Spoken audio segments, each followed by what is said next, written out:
просто би не повірила, ох, як же тремтіла би ти, що душу і серце нам вирвали твої сестри, твої брати. Вони теж говорять російською, вони нібито схожі, та знов ми дивились, як полум'я блискає, їх братерство та їхня любов.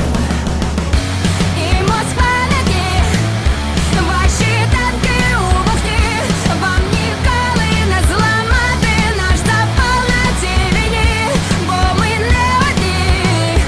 Ваші танки у вогні, хай ті виродки захлинуться і потонуть в брехні.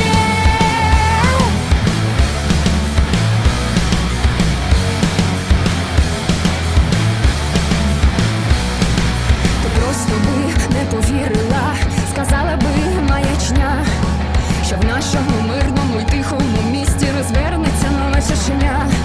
Хай зірвуться нитки і всі похідні, я пишаюся тим, хто я є. Ти навчила казати у відповідь ні і боротися за своє. Замість рідні, ваші танки у вогні, вам ніколи не зламати наш запал на цій війні, бо ми не одні. Ваші танки у вогні, хай ті виродки захлинуться і потонуть в брехні.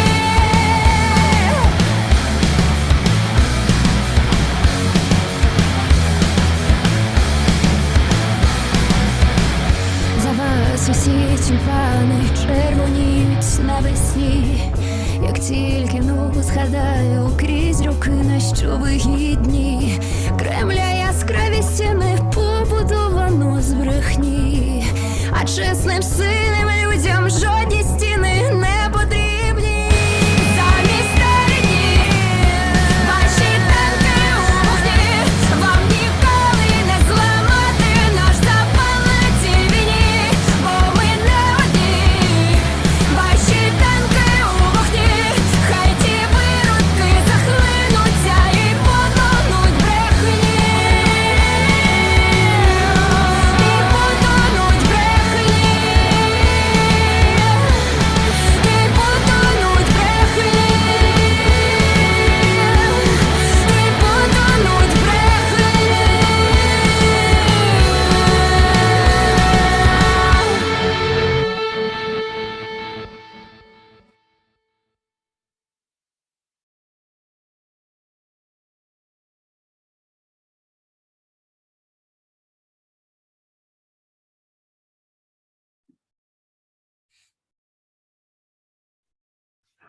Hello, everyone. Thank you very much. Добрий день. Добрий день.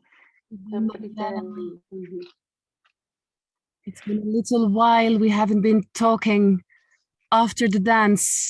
Thank you so much for this energetical soundtrack, Marianna. Who was that? It was a band, Kyiv-based band called Діти інженерів, which can be translated as kids of engineers. And the song called Ти б не повірила, which means you would not believe. So basically everything was about you would not believe that in our peaceful city would be the second Chechnya. You wouldn't believe that our life will be turned down with the lies. And the chorus is basically instead of your world, your tanks are on fire. And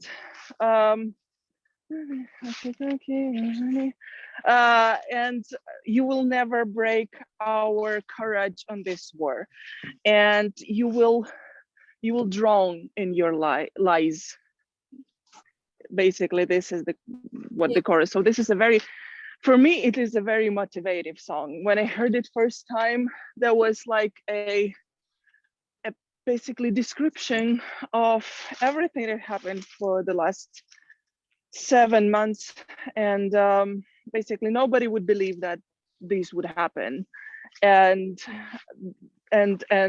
we really like our fight, our courage, like with all the atrocity that they've done already, and they will do probably, they will not break up us. They will not break us, our courage to fight for our land and to fight for the freedom and fight for the truth.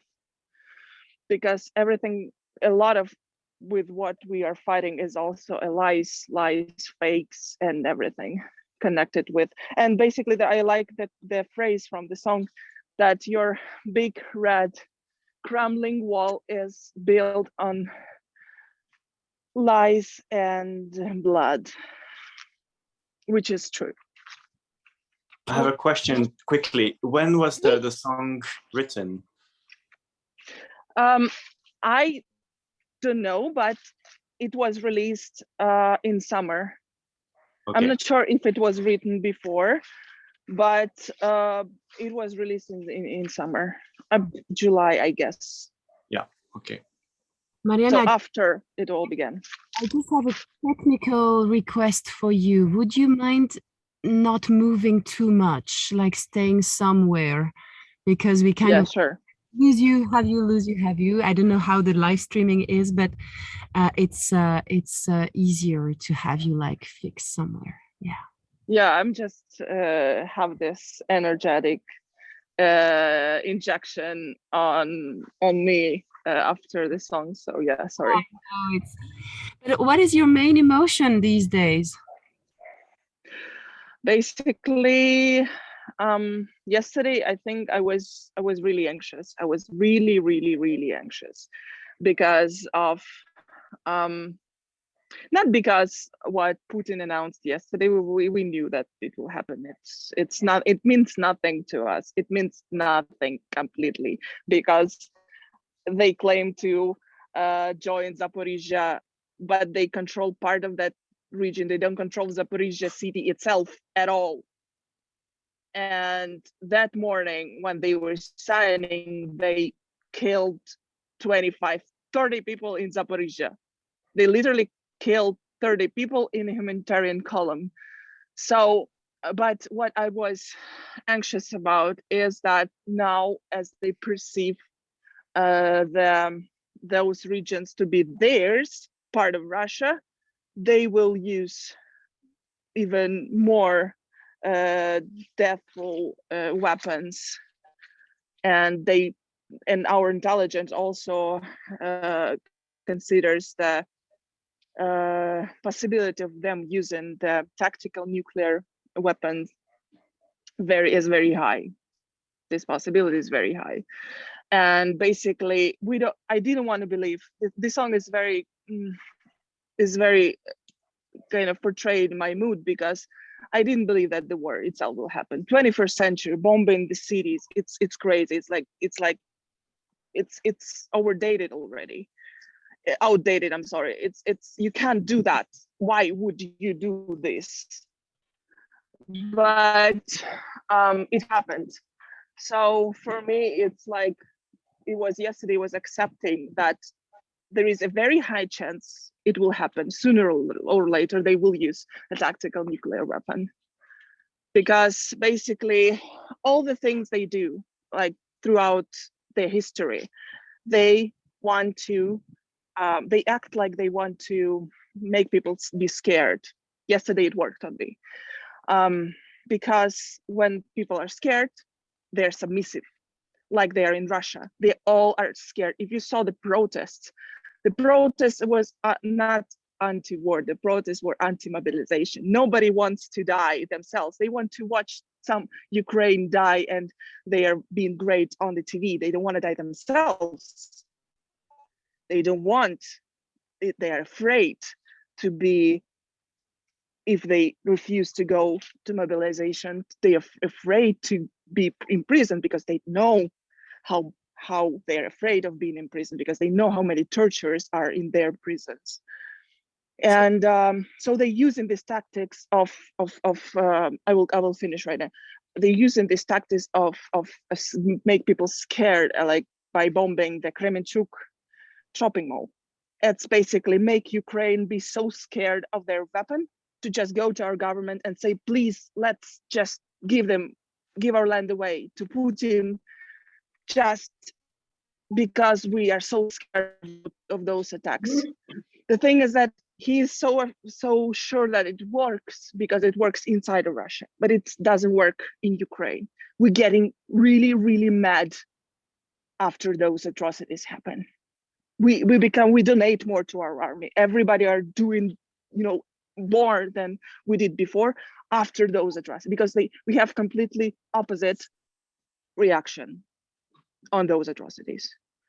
But for me, yesterday I was really scared that I have to accept and I have to have a plan in case this will happen. The tactical nuclear weapon will happen. We should accept this. You speak about tactical nuclear weapon, and yeah, can you give more details? Is there a difference between a tactical nuclear weapon and strategical? So basically, strategic nuclear weapon, it's a bigger missile. It flies all the way to stratosphere.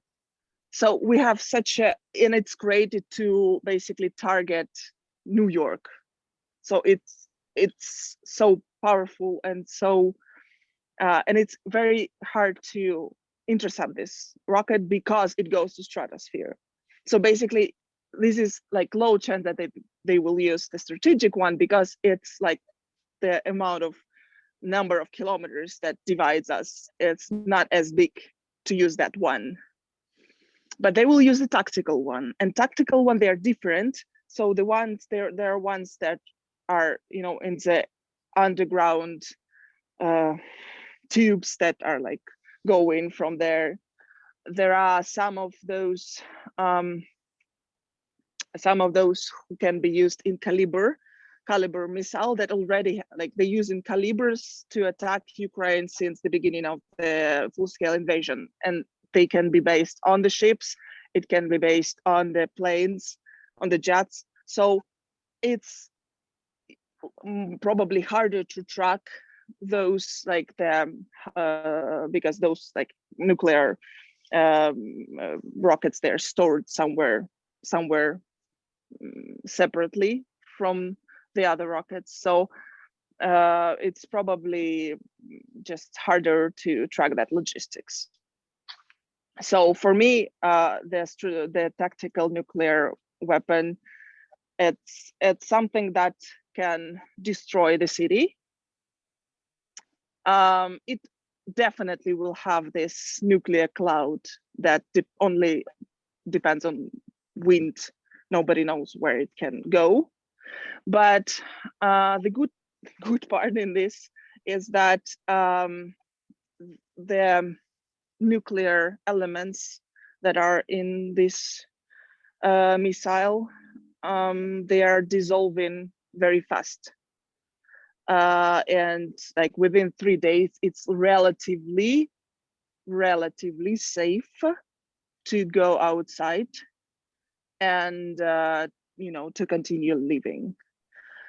So any courses on how to react if this happens, or how can you know all these things? What is the plan right now in Ukraine with that topic? So we have a media campaign. A lot of media are telling this. So basically, I'm just telling you partially what I know from my dad, who was military, and partially I'm telling you everything that they told us how to be prepared. So basically, if you know that if you hear the siren, we have a specific now announcement for different kinds of air raid sirens. So there is a regular one that's for the regular rockets, regular missiles that we have had before, and there is a specific one for the chemical attack, and there is a specific one for the nuclear one.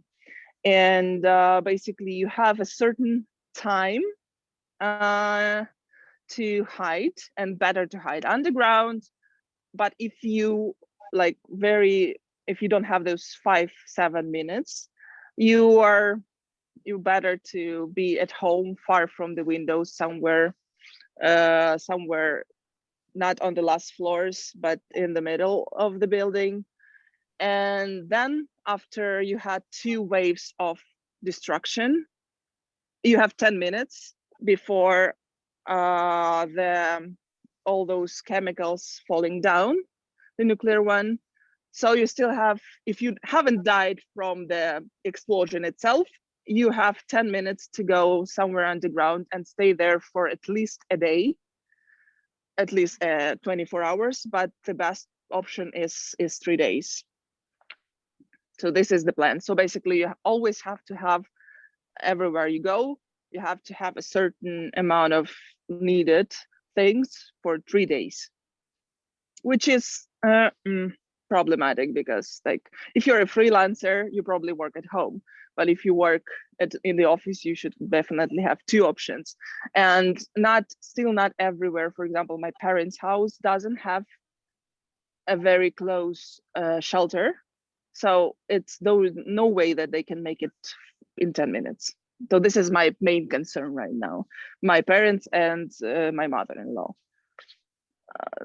because it's a really big problem, because both of our families are having like very tiny windows. I mean, tiny, not the plastic ones, but the wooden ones, and those glass can be broken pretty easily. So basically, if the explosion will happen and they will survive through it, they will not be able to live in those apartments, because it will be contaminated with the nuclear elements. So this is basically main concerns of mine right now. But yesterday, our intelligence he told us that probably we have still some time to prepare. Mm-hmm. And do you see it as something positive, that maybe the Russian army will have less soldiers because a lot of men want to leave the country and maybe are like showing that they are against the wish of attacking Ukraine?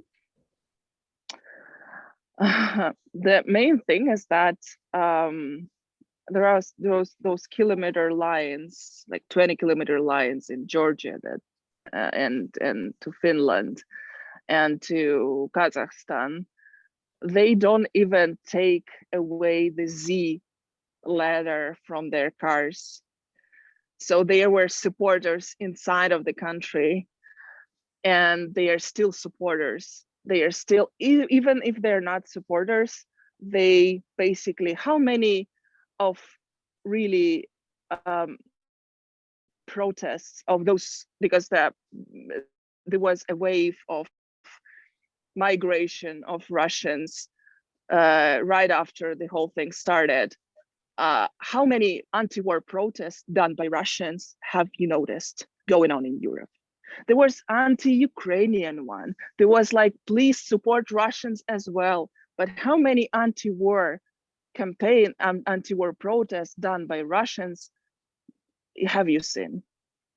This is a good question to think about when you think of them as the refugees. And also those people, they were living inside Russia these 7 months. They know that the war happens. They know that, even if I have friends who live in Moscow, and their parents were living without any lights, any water supply for months in the basement in the Kiev suburb.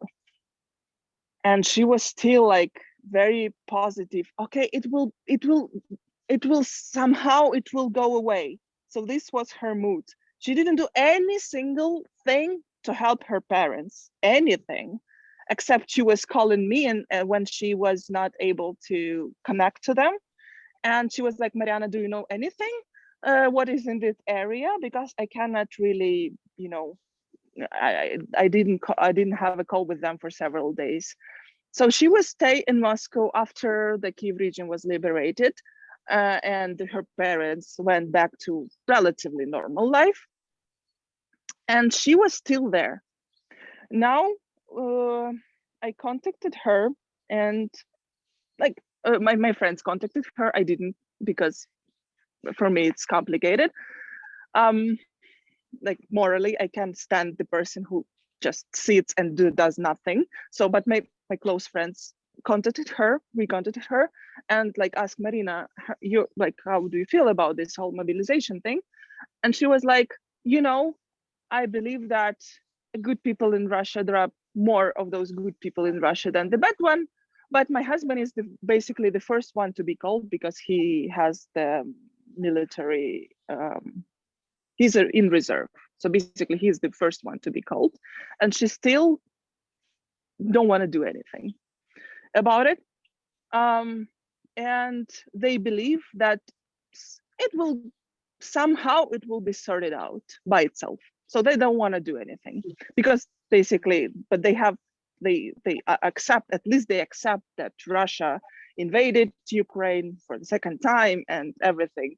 She looks like she is adequate in accepting the reality, but still inside Russia, I think she doesn't understand in which country she lives. Because yeah.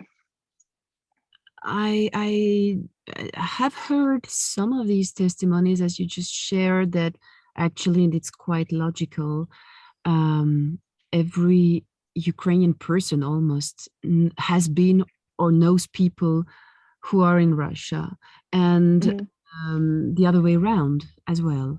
So many Russians, especially of the big cities, know people from Ukraine or who are in Ukraine. And also part of these people are part of the same family. When I was in Kiev this summer, I spoke a lot with some people who told me that they have their parents or one of their siblings that is in Moscow or in some other place in Russia. And somehow everyone testified or testimonied that they never received any catch-up call, any message asking how the situation is, how they are, what's the truth in the country, in Ukraine. Yet the communication is not cut, like Russia has not forbidden Russians to be in touch with their Ukrainian friends and siblings, right? Or are they controlled? Yes, totally right. The thing is that we have my husband's relatives are in Kaliningrad, which is Königsberg, so they're like the western part of Russia, and they still were like, they are afraid. Of course, they are afraid to like if they have like the messaging in their phones and they're being checked by the police for any reason. Of course, you should be very careful, of course. But I know many people who were telling the truth to their, like, we told the truth to my husband's relatives, and they decided to reply a very generically, like, just wait, everything will be fine. You will be liberated from Nazis, and everything will be fine. That's what we received, like, sitting in the bomb shelter, like telling all the truth that happens. They just don't want to know, because the truth is very, very scary, that your country is the biggest evil in the world right now, and it's very, very hard to accept that. So they prefer not to believe in this, not to know. It's easier than to understand the reality that basically your country sends somebody for what, sends like probably your neighbor or somebody else who you know to the war, and for what reason, and they really kill the civilians, and they bomb the shopping malls. They don't want to believe in this. It is very hard truth for them, because they are taught, they don't teach the history. They have been like the Soviet Union joined the Nazi Germany in Poland. They didn't learn this part of history. So they perceive Nazis as 100% bad, and the Soviet Red Army is 100% good.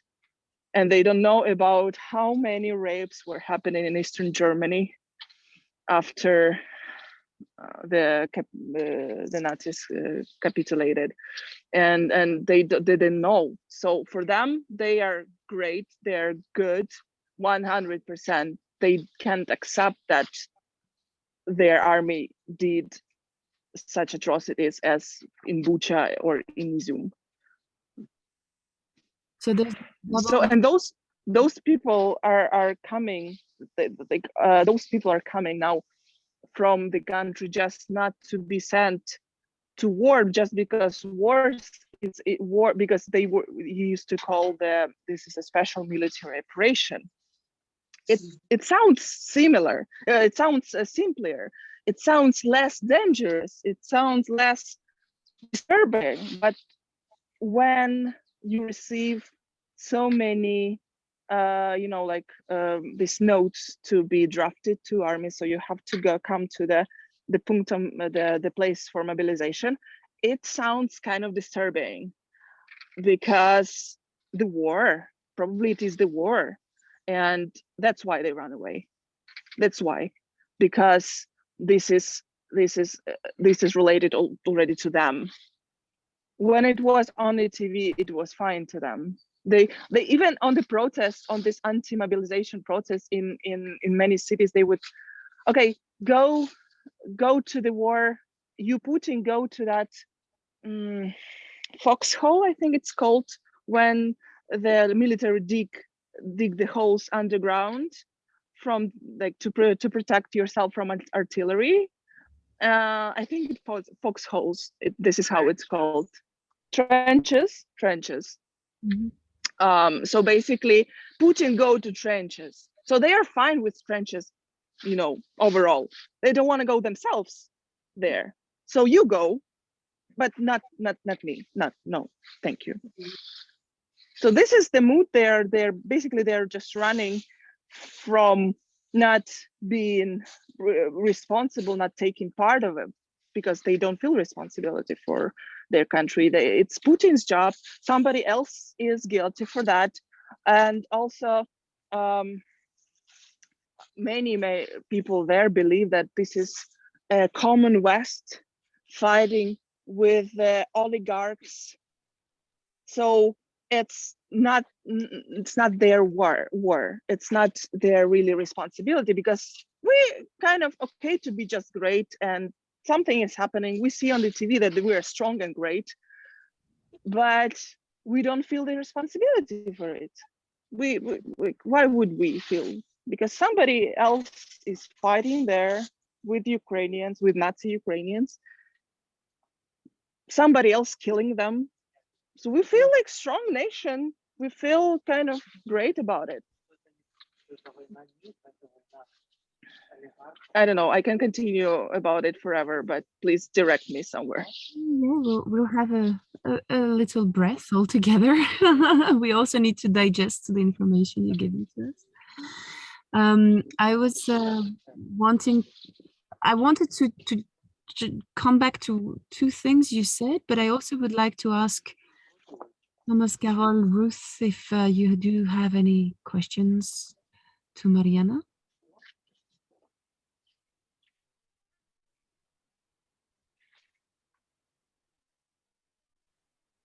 It's just probably too overwhelming. It's not really a question, but maybe yes, still. So you think it's either the fear of the government of Putin, or the propaganda? Both axes are working on the Russian people. So the thing is that Putin is always good. So Those who propaganda. are this no. The thing is that those problems with, because Putin said that will like only reserve will be called. Now everybody see that everybody, even with children, even without the special training that they undergo, if you are like become 18, you have to be drafted to army for training, and then you're released. So even those without, because there is an option that you can, if you're studying and if you're doing PhD, you can be drafted for that training to army. So even those people are called. So basically it's a random call, and they feel already this. So, but Putin is said that it's only partial mobilization. So those generals, those, like headquarters on the places in the cities, they are guilty. They are doing it wrong. So we would better run away now, and they will sort it out without me, because they understand until they got to the drafting mobilization place, they will never have way back. They know that because people who are protesters and people who question the politics in Russia, they appear to the police and they never come back, or they come back very, hurt. Yeah. And so this is what they're afraid of. They, like, Putin is always good. The Tsar, the emperor, is always good in Russia, and the people are good. Only this like middle part, only those, they used to call them bayare, which is like, Alex, how to translate bayare into English? Noblemen. Only noblemen are guilty for all the troubles that happens with the Russian people. So they are afraid of those people, not Putin. Okay. Putin is the king. Yeah. Is Putin. the king. Yeah, and he is always good. And this is like that has been all the time in Russia. Only if you would read there is a very great book about the last emperor of Russia, Nicholas II, and his memoirs. Basically, he was having a diaries and writing, and the one Russian writer took those diaries and created a good book from it. It was always like that. Two revolutions that happened in Russia at the beginning of 20th century was because of these noblemen, because of the police, because of every security service. Everybody, they're guilty. The Tsar is kind of, why? I love my people. How can why it's so bad? Why people are treated so badly? Because I love them. They're my people, and the people are also perceiving the Tsar like, okay, guy, like you are. They used to call the Tsars to be blessed by God, and he's blessed by God. He can't do bad things. So only this nobleman's police and security service are guilty for all the bad treatment in Russia. This is the vision they have still. Okay. That's crazy. But the education. This is the education from the little boy to the big man. This is also not. It's a cultural environment they live in. All the cultural, all like Tolstoy used to create in this paradigm. Dostoevsky. Turgenev as well, because in Turgenev, the big farm guy muted, his noble man told him, you should drown this dog, the only friend you have, and he did that. So that is not like the whole education, not Tsar bad, but the nobleman is bad. And this is like most of the cultural products that was produced in the imperial Russia was in that supporting that paradigm, that the nobleman, the rich man, the Jews, most of the time, the police one is bad, but the Tsar is good and the people are good. God, yeah. No, it's difficult. I cannot understand. Probably I will do a lecture on one of the, probably, or Dostoevsky or Tolstoy, whatever you can choose, and we can, we can dig into the narratives they portray, so that will be more clear to you. But this is not what they, of course, they taught propaganda in school, of course, but propaganda should lay on the prepared ground. Only in this case, propaganda works. So this is the whole cultural narratives that they live in.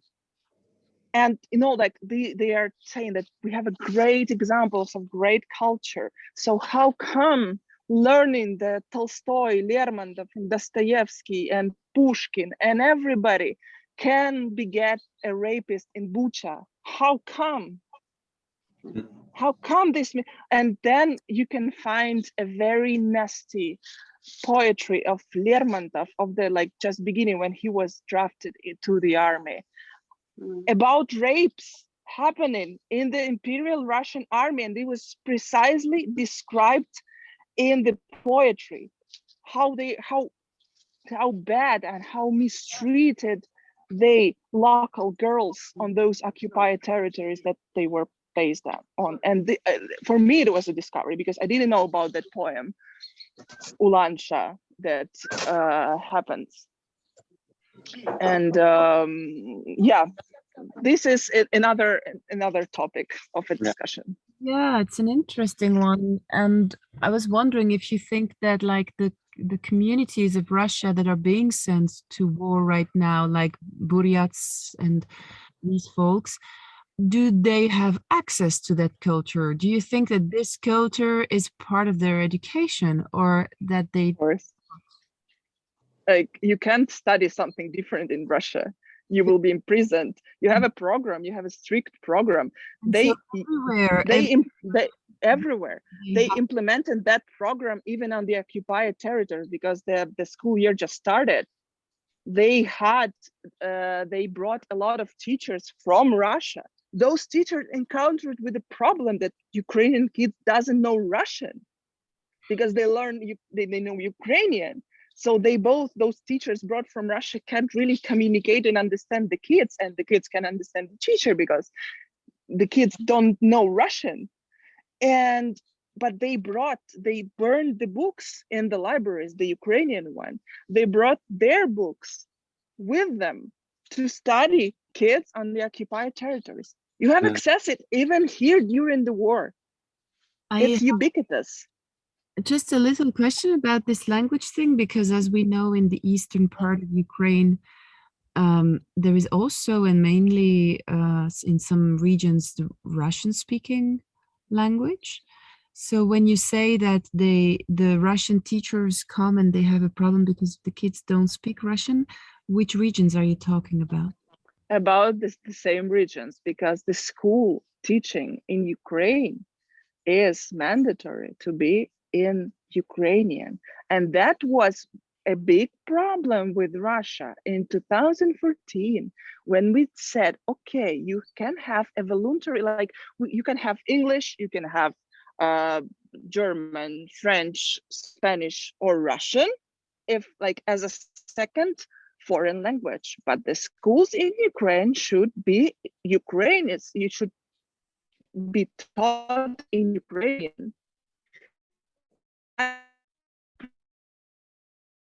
In the Russian-speaking population, they preserve the Russian schools, and they, like, for a while controlled Yanukovych, they controlled by Russia, like our president. He was, and his party was about, like, several times they tried to make this Russian as being a second. Oi, is it okay? Okay. So basically, there is a common situation when parents are speaking Russian and Ukrainian to their kids, because their kids coming from school speak Ukrainian, and this is common for all regions now. If it's a, thank you. If it replies to your question. Yeah, somehow, yeah, and it's very interesting information that we don't specially get here. Yeah. Because sorry, I will add on that. So basically, the population, the grown-up population in those regions, definitely more Russian speaking, way more Russian speaking than the Ukrainian one. But the kids learn Ukrainian, so that's already a shift that's made by Ukraine to preserve our national identity. Yeah. So this is the period. And this doesn't make Ukraine a Nazi nation, right? Not at all, because those who are Nazis are Russians. One. Basically, we have a specific term for them, and it was used by Timothy Snyder, an American American historian, popular one. He derived the specific term Russism. So basically, when the Russians are greater than all the nations they have in Russia, which is very true. It's very true. I had a Chechen-born classmate in Ukraine, and she told me lots of stories about chauvinism in Russia. Basically, if you're white, you're good, but if you're like Chechen and they're kind of can, and they look different, it's okay. The Russian territory is like very waste, and the Buryats, they look like Asians, and Kafkas nations, they look Kafkas. It's okay, and there are a lot of Udmurts and many nations. And if you look different, if you have the surname that directs you to those origins, not the white Russian, you have problems with police. You have problems with renting an apartment. You have a problem with if a police will be looking for bad guys, they will be it's like a police brutality in the US when they attack black ones more than the white ones. So the same level of chauvinism in Russia brings us to a real Nazi in this situation. And the Ukrainians, they're always somehow inferior in comparison to Russians. They have less culture. They have less, like the Ukrainian language is less language, a lot of theories, a lot of different, and how they portray Ukrainians in the movie. It's always all the one who creates troubles in the movie, it's Ukrainian, and the Russian will sort it out. Or then like the crazy radical will be Ukrainian. So they were preparing their population for a while. Yeah. I do have a little provocative question for you. Because what you described. Madeleine, we didn't hear you. Can you say that again? Did you hear me? Yeah. Now, yes. Yeah, okay. I was saying I have a little provocative question for you. No, it's just that when you describe these habits of Russian movies with the nice Russian and the bad Ukrainian, of course, in our Occidental thoughts, we think of American movies, and the American white guy is like the perfect guy, and all the other nationalities, and especially the black folks, have to be like the bad guys. And also the Russians are usually the bad guys in the American movies, right? So here in Europe, we do have, of course, this vision that everything that is happening right now in Ukraine might be mainly because of this fight between these two imperialistic states, United States, US, Russia. And somehow the state of Ukraine and the support to Ukraine is a bit drowned into that. And I would like to have your opinion on that, or your vision, or what you need from Europe right now, because we cannot take this out, that there are these two imperialistic states on both sides. But how can we readjust the topics? Because is the war in Ukraine really a war between Russia and the United States? Or is the war in Ukraine an attack of Russia on democratic values represented by Ukraine? What is it? And it can be several things. So the thing is that you should remember about Americans, that who are really dying now in Ukraine? Ukrainians and Russians. Russian soldiers, Ukrainian soldiers, and civilians. This is the main thing. When, like, with the imperialistic Russian narrative of we are protecting our land from the Western Commonwealth and blah blah blah. All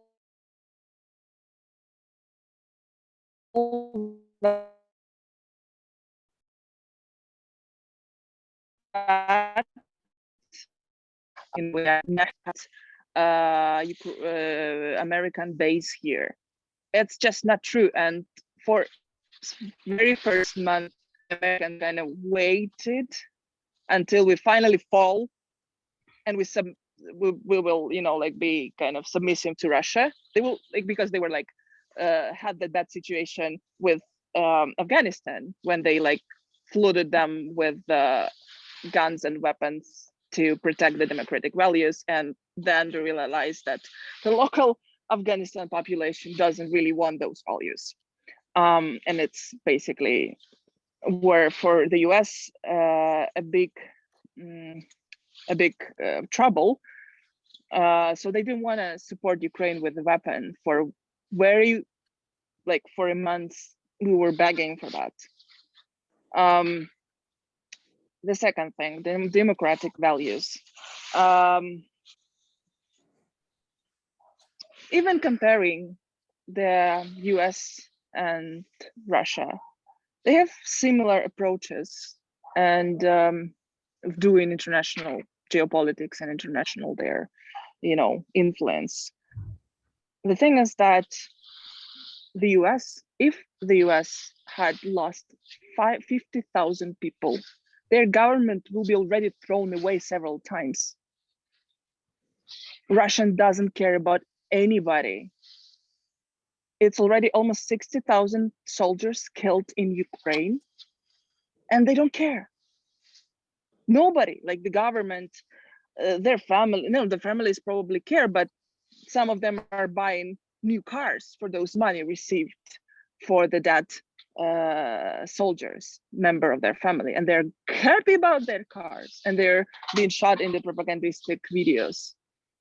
So talking about, again, I don't see the point. How can you compare like US fighting with Russia in Ukraine? Because there are some volunteers who came and they're drafted to Ukrainian army, American born and British born and Morocco born, but you cannot claim that the US are fighting in Ukraine because we will pay for that weapon they provide us.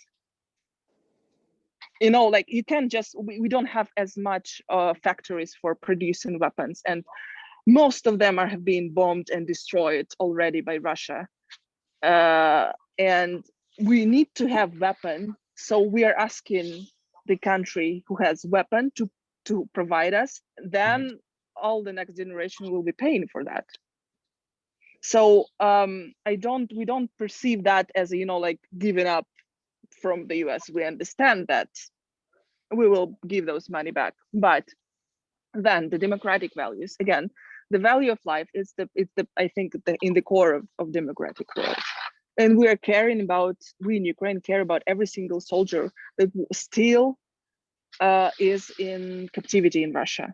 We had a very bright, amazing news about releasing of Mariupol defenders. We were crying like the whole country were crying from happiness that at least some of them have been released, but we know that many of them are still there. And we care about every single person there. We care about every single person killed yesterday in Zaporizhia. It's a big pain for every of us. We really share those values of life. And we share the values of elections. We still have fights inside the country, even during the war. We have we perceive it as a national heritage to always fight about everything. We don't agree. And here, and we like now the institution I'm working at, we have the fight for our institution because in the government they don't understand the value of our institution. We fight for that. This is a very democratic values to fight for what you believe. And Russians, basically their theaters turned into mobilized places for mobilization. They don't care. They don't fight for them. Like the thing is that they see that the police is taking the person next to you, your fellow citizen who don't agree with mobilization, and they don't do nothing, because there is a one policeman and one protester, and the policeman takes this protester next to you, and you do nothing. You just they just turn on the camera. They don't even try to, you know, fight with the policeman to bring the guy back. No, this is the why Maidan happened, because the people who didn't know anybody like next to you were really caring about each of people, of person who was in Maidan. We really care about every single person. We're bringing everybody, we're bringing something to help somebody you don't even know. But you know that it's a drop in the ocean. You help, and this help will find the person in need. They don't have those. They don't. Thank you.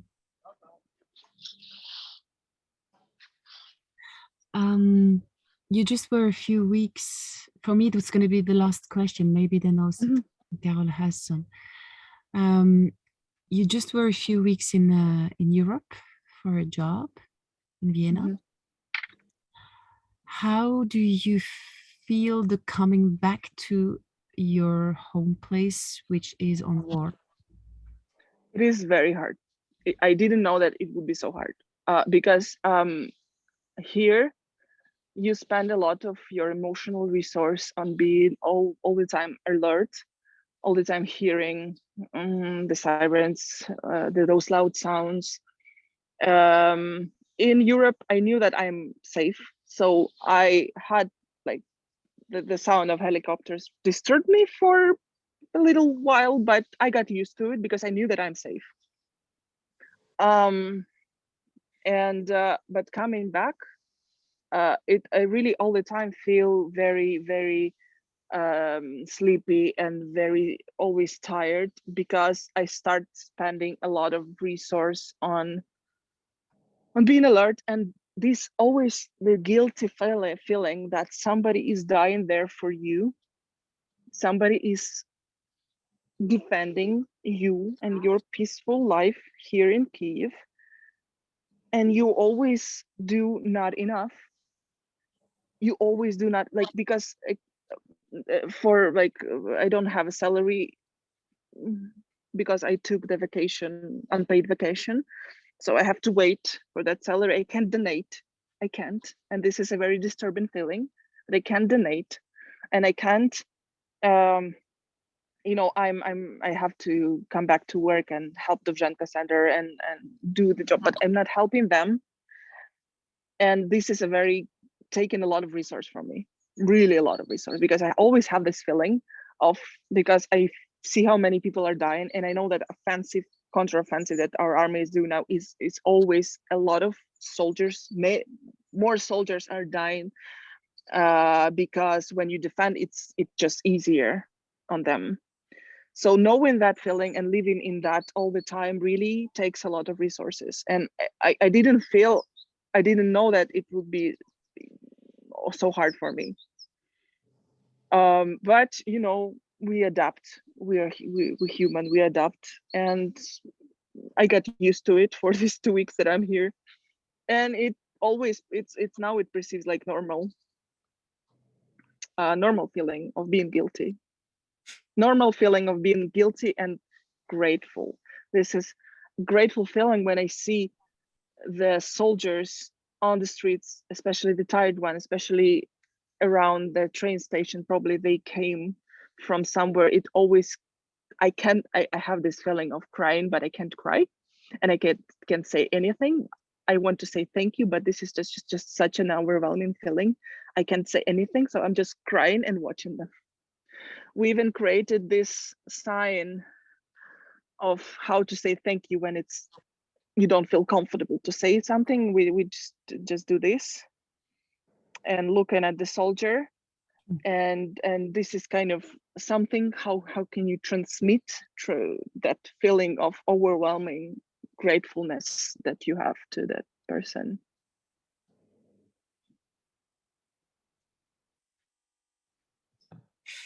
Yeah. Thank you.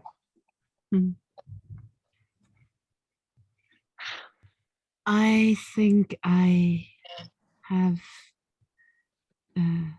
gone through all my questions.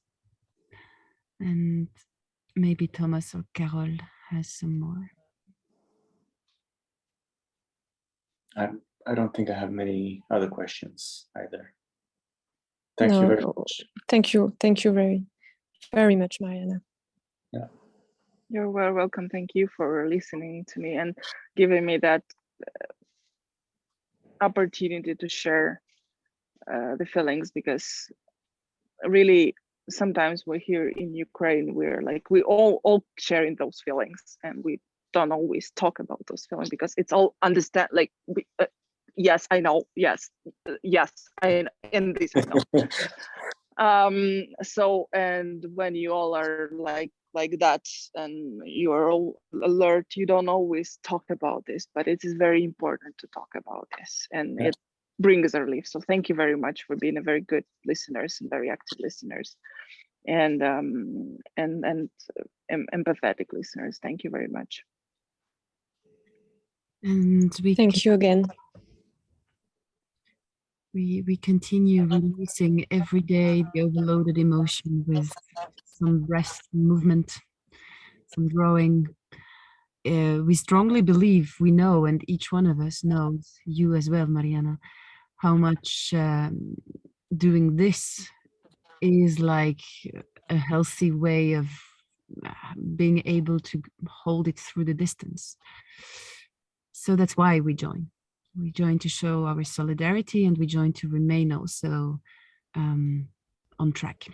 So we'll continue to be here with open doors to listen and to share and to dance.